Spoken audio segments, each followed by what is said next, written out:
संस्कृत मित्रों को मेरा नमस्कार। आज की इस वीडियो में सभी का स्वागत है। आज हम महाकवि भर्तृहरि के नीति शतकम के 5वें श्लोक की चर्चा करेंगे। आज इस श्लोक में चर्चा करेंगे कि महाकवि भर्तृहरि जी बताते हैं कि संसार में जितने भी कठिन से कठिन कार्य हैं, मुश्किल से मुश्किल कार्य हैं, एकदम असंभव कार्य है, यदि प्रयास करे व्यक्ति तो उन असंभव और मुश्किल कार्यों को संभव कर सकता है। किंतु कवि कहते हैं किंतु एक ऐसा कार्य है वो कभी भी कितना भी प्रयास करो लेकिन संभव नहीं हो सकता। वो कौन सा कार्य है? तो कौन से कार्य संभव हैं जिनको करने पर, प्रयास करने पर संभव किया जा सकता है, लेकिन कौन है लाख प्रयास करो लेकिन वो कार्य संभव नहीं हो सकता। तो इसी विषय पर भर्तृहरि का श्लोक है, सुनिए। लभेत सिकतासु तैलमपि यत्नतः पीडयन्, लभेत सिकतासु तैलमपि यत्नतः पीडयन्, पिबेच्च मृगतृष्णिकासु सलिलं पिपासार्दितः, कदाचिदपि पर्यटन् सस्विषाणमासादये, न तु प्रतिनिविष्ट मूर्खजनचित्तमाराधयेत्, न तु प्रतिनिविष्ट मूर्खजनचित्तमाराधयेत्। महाकवि भर्तृहरि इस श्लोक को बताते हैं कि इस श्लोक में 4 चरण हैं। पहले 3 चरणों में महाकवि ने बताया है कि ये 3 कार्य हैं जो एकदम असंभव हैं। कौन कौन से? पहला कार्य कौन सा है? प्रथम चरण में है। देखिए, पहले आप लाइन को देखते जाइएगा और उसके अर्थ को भी समझते जाइए। तो लिखा है लभेत सिकतासु तैलमपि यत्नतः पीडयन्।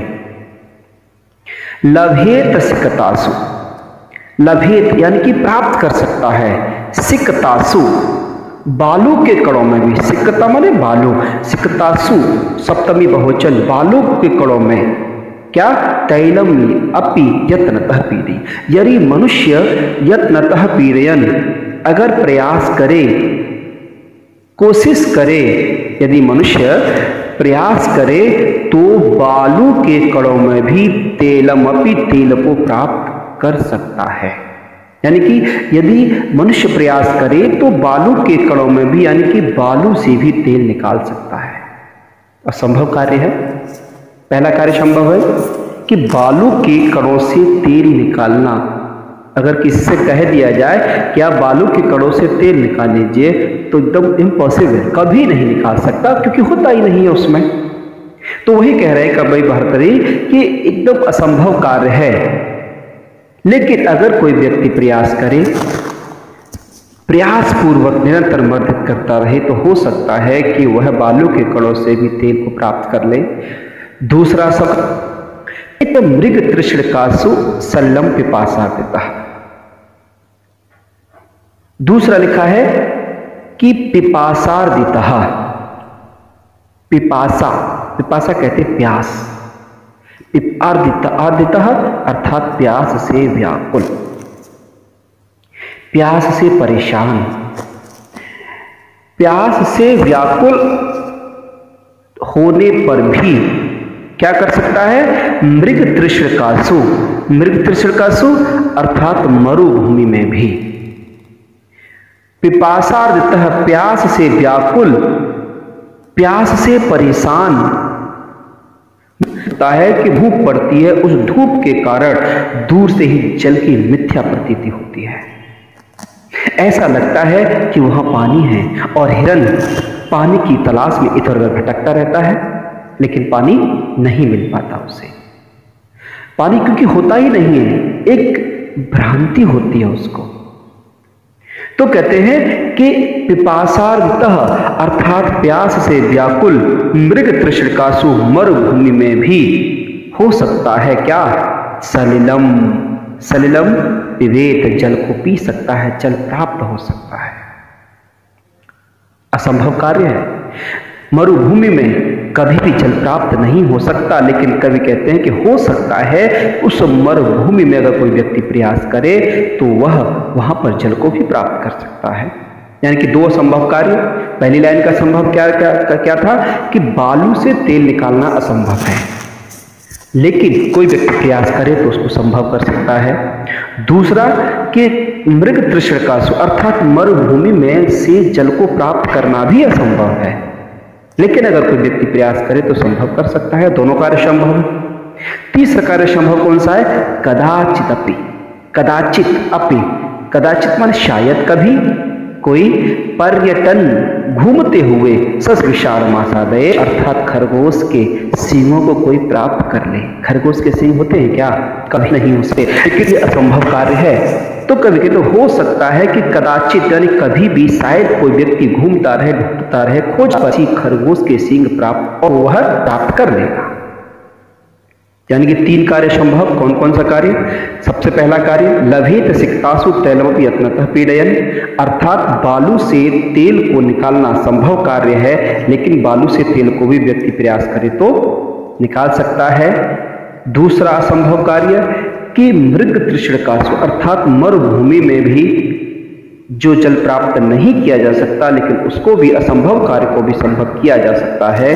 तीसरा खरगोश के सींग प्राप्त नहीं हो सकते, लेकिन कदाचित शायद कभी कहीं घूमते हुए किसी खरगोश के सींग प्राप्त हो जाएं। ये तीनों कार्य संभव, तीनों चरणों में एकदम असंभव है, लेकिन कभी कल्पना कर रहे हैं कि ये तीनों कार्य असंभव होते हुए भी संभव हो सकते हैं। लेकिन एक कार्य ऐसा है जो कदापि संभव हो ही नहीं सकता। कौन सा, लिखा है न तो प्रतिनिविष्ट मूर्ख जन चित्तमाराधेत, किंतु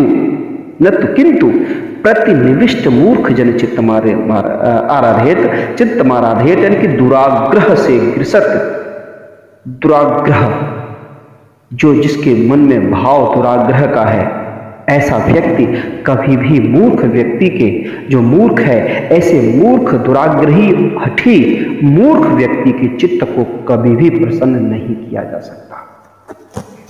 यानी कि ये जो ऊपर तीनों कार्य बताए हैं जो कि असंभव है, ये उनसे भी ज्यादा असंभव कार्य है। तो इसलिए न तो प्रतिविष्ट मूर्ख जन चित्त माराधेत कि मूर्ख व्यक्ति हठे व्यक्ति के चित्त को कभी भी प्रसन्न नहीं किया जा सकता। और ये तीनों कार्य जो असंभव थे उनको संभव किया जा सकता है। बालू से तेल निकाला जा सकता है, मरुभूमि में जल प्राप्त किया जा सकता है, खरगोश के सींग प्राप्त किया जा सकते हैं जो कि असंभव है। और लेकिन कभी मूर्ख हठी व्यक्ति है, ऐसे व्यक्ति के चित्त को कभी भी प्रसन्न नहीं किया जा सकता। तो इस श्लोक से हमें शिक्षा मिलती है कि कभी भी मूर्ख व्यक्ति के चित्त को प्रसन्न करने का प्रयास भी नहीं करना चाहिए, उससे हमेशा दूरी बना लेनी चाहिए, उससे दूर रहना चाहिए। तो मुझे उम्मीद है कि इस श्लोक का भावार्थ कुछ भाव आपकी समझ में आया होगा। तो इसी के साथ मैं आपसे विदा लेता हूं। और हाँ, अगर आपने मेरे चैनल को सब्सक्राइब, लाइक और शेयर नहीं किया है तो प्लीज़ इस चैनल को आप लाइक, कमेंट और सब्सक्राइब अवश्य कर दीजिए, जिससे कि आने वाले जो भी श्लोक हैं या जो भी कवि हैं इनके बारे में मैं प्रयास करता रहता हूँ कि नए नए वीडियो बनाऊँ मैं। तो आपको अगर यह पसंद आया हो, अच्छा लगा हो, तो प्लीज़ इसको सब्सक्राइब, कमेंट और लाइक ज़रूर करिएगा। थैंक यू, धन्यवाद।